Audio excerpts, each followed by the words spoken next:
A Karnataka State Road Transport Corporation bus conductor was allegedly assaulted after an altercation with two students for speaking in Kannada and not Marathi. The incident, which took place on Friday afternoon in a Belagavi village, escalated into an interstate dispute on Saturday with the suspension of bus services between Karnataka and Maharashtra.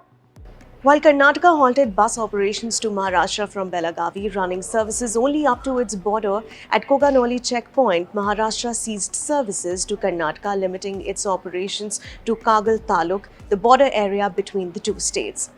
In today's video, we will understand what this entire language row is all about.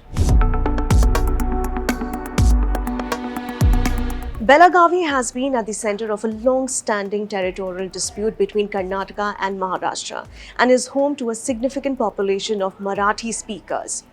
Now, on Friday, February 21st, three men were arrested and a minor girl was apprehended for allegedly assaulting a KSRTC bus conductor in Belagavi for not speaking Marathi.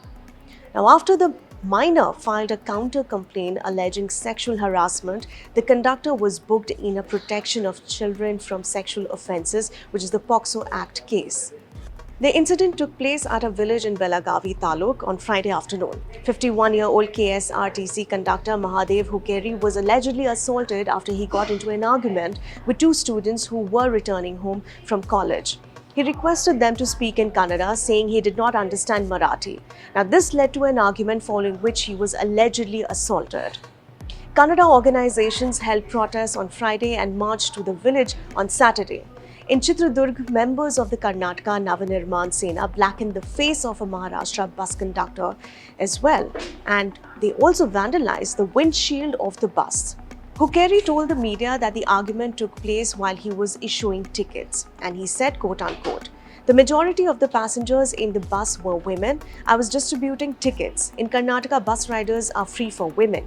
A woman sitting with a man asked for 2 free tickets. I gave her one and asked her who she wanted the second ticket for. She pointed to the man. I told them in Karnataka, bus rides are not free for men. Then they told me to speak in Marathi. I don't know Marathi and asked them to speak to me in Kannada.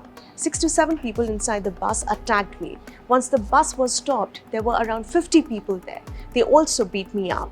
The police produced the alleged assailants before a judge at his residence on Friday night. The judge ordered 14-day judicial custody for 3 men and sent the minor to a remand home.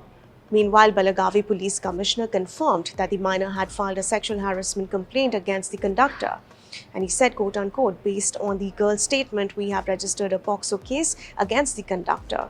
The conductor was booked under Section 12 of the POCSO Act.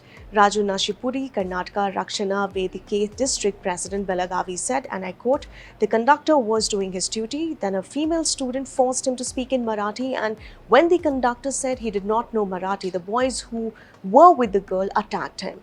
Instead of giving justice to the conductor who was attacked, a case has been registered against him under the POCSO Act. We will protest outside the police station where the case has been registered." Now, this did not end well. A day after the incident, a Maharashtra bus driver was attacked too. He was attacked and his face blackened in Chitradurg in Karnataka on Saturday. Workers of the Shiva Sena in Maharashtra's Kolhapur tied party flags on a Karnataka bus and painted it black at the Kolhapur Central bus stand. In both states, political parties across party lines and ideological differences have made the border of Maharashtra and Karnataka a dispute, and it's a common cause aligning with the state's position. That's all for today. For more such news updates and explainers, don't forget to like, share and subscribe to our channel, The Indian Express. Thank you so much for watching.